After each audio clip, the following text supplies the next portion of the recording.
JSSC CGL परीक्षा के परिणाम पर सवाल उठ रहे थे। इसीलिए हेमंत सोरेन की सरकार ने परीक्षा की सीआईडी जांच की अनुशंसा कर दी है। अब इस पर जेएसएससी के सचिव सुधीर गुप्ता ने भी आयोग का पक्ष रखा है। गुप्ता ने बताया कि जब से डॉक्यूमेंट वेरिफिकेशन को लेकर खबर आई तब से भ्रांतियां फैलाई जा रही हैं। उन्होंने बताया कि अभी अंतिम परीक्षा फल नहीं निकाला गया है, इसलिए बाहर का अभ्यर्थी कौन है ये किसी को कैसे पता चल गया। उन्होंने बताया कि कुल आरक्षित श्रेणी के स्टूडेंट अनारक्षित श्रेणी में भी पास हुए हैं, यानी 83% आरक्षित कोटि के अभ्यर्थी पास हुए हैं। इसमें कुल सफल अभ्यर्थियों में से 2145 झारखंड राज्य के निवासी हैं। सबसे ज्यादा सफल होने वालों में क्षेत्रीय और जनजातीय भाषाओं के छात्र हैं। गुप्ता ने बताया कि 96% सफल छात्र झारखंड के ही निवासी हैं। ये फर्स्ट डीवी है जो कि 20 तारीख तक है, इसलिए कट ऑफ मार्क्स जारी नहीं किया गया। क्यों? क्योंकि कट ऑफ मार्क्स जारी तब होता है जब अंतिम परीक्षा फल प्रकाशित कर दिया जाता है, और अभी इस डीवी में कितने बच्चे आएंगे कितने नहीं आएंगे किसी को पता नहीं है ना।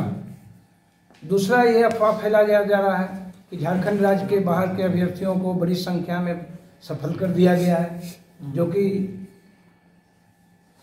कैसे पता चला कि बाहर के विद्यार्थी हैं? हम तो सिर्फ रोल नंबर जारी किए हैं। ये सोचने का विषय है, आप लोग भी थोड़ा दिमाग लगाइए। किसी को कैसे पता चला कि इसमें बाहर के विद्यार्थी कौन है और घर के विद्यार्थी कौन है? तो इस संदर्भ में आयोग का स्पष्ट करना है कि डॉक्यूमेंट वेरिफिकेशन के लिए जो जारी किया गया लिस्ट वो पूर्णतया आरक्षण नियमावली और मेगा सूची के आधार पर बड़ी संख्या में आरक्षित श्रेणी के अभ्यर्थी अनारक्षित श्रेणी में भी प्रमोट हुए हैं, मतलब वो चयनित हुए हैं।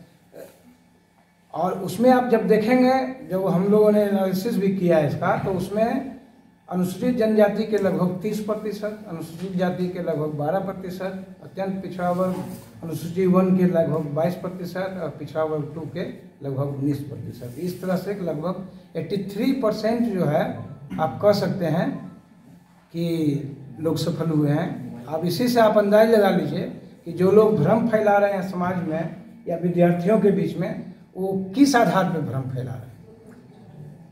यह बहुत सोचनीय विषय है। सोशल मीडिया के माध्यम से यह भी प्रश्न किया जा रहा है कि प्रथम दिन जो है 21/9 को मात्र 82 प्रमाण पत्रों का जांच हेतु आमंत्रित किया गया। ये भी आपने देखा होगा। तो इस संदर्भ में मैंने पहले भी बताया, पहला दिन हिंदी भाषा का परीक्षा और दूसरा दिन जनजातीय और रीजनल लैंग्वेज के भाषा के परीक्षा थे, और जनजातीय और रीजनल लैंग्वेज के बच्चे ज़्यादा सफल हुए हैं मेरिट के आधार पर। तो हम तो उसको रोक नहीं सकते हैं, हमारा स्केलिंग करने का कोई फार्मूला नहीं है। जो मेरिट में ऊपर आएंगे उनका होगा।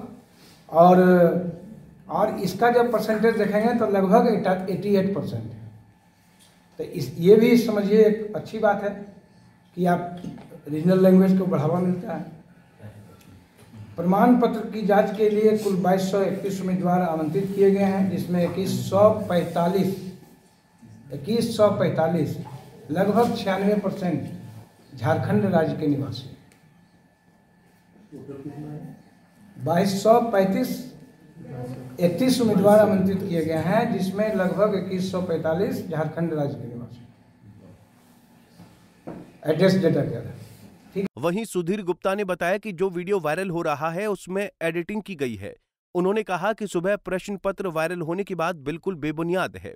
संबंध में जो संलग्न फोटो और वीडियो दिया गया, उस वीडियो और फोटो को आप भी देखेंगे, कोई भी पत्रकार अगर चाहेंगे देखना तो मैं व्यक्तिगत रूप से दिखा दूंगा। उसमें एडिटिंग स्पष्ट है।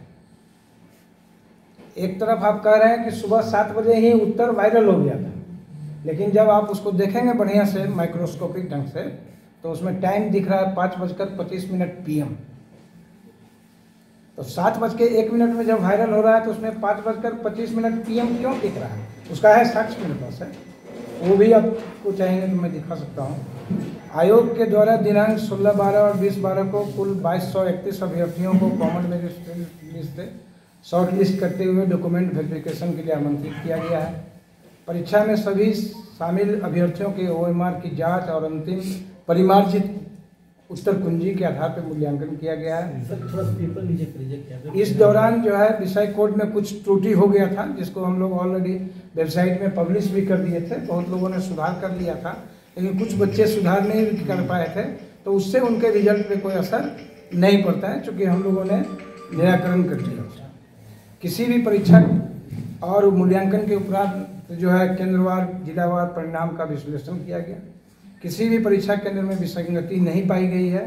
परीक्षा का जो परिणाम है केंद्रवार नॉर्मल पाया गया। जैसे होता है कि किसी केंद्र से 200 विद्यार्थी सफल हो गए या 50 हो गए या 60 हो गए और किसी से एक भी नहीं किया, वैसा नहीं है।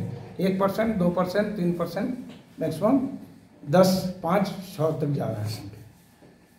अब आते हैं कि जो भ्रांतियां हैं जो फैलाई जा रही है कि सोशल मीडिया में ये प्रश्न किया जा रहा है। कल हम देख रहे थे एक सज्जन जो हजारीबाग में लीड लिए हैं कोई, वो कह रहे थे कि दोनों दिन जब एक ही परीक्षा हुई तो एक दिन इतना रिजल्ट और एक दिन उतना रिजल्ट क्यों? मतलब उनको ये भी नहीं पता है कि पहला दिन किस विषय का परीक्षा होगा और दूसरे दिन किस विषय का परीक्षा होगा। दूसरे दिन टोटल रीजनल लैंग्वेज के परीक्षा हुआ, ट्राइबल लैंग्वेज एंड रीजनल। पहला दिन हिंदी लैंग्वेज, तो आ रहे हैं उसमें। तो जेएसएससी ने कहा कि सीआईडी जांच की अनुशंसा का वो स्वागत करते हैं और वो इस जांच में हर तरह से सहयोग करेंगे। पंजाब केसरी टीवी के लिए रांची से आशुतोष सिन्हा की रिपोर्ट। हमसे जुड़े रहने के लिए हमारे YouTube चैनल को सब्सक्राइब करें और नई वीडियो की नोटिफिकेशन के लिए बेल आइकॉन को दबाएं। अगर आप ये वीडियो Facebook पर देख रहे हैं तो लाइक जरूर करें और ज्यादा से ज्यादा शेयर करें। धन्यवाद।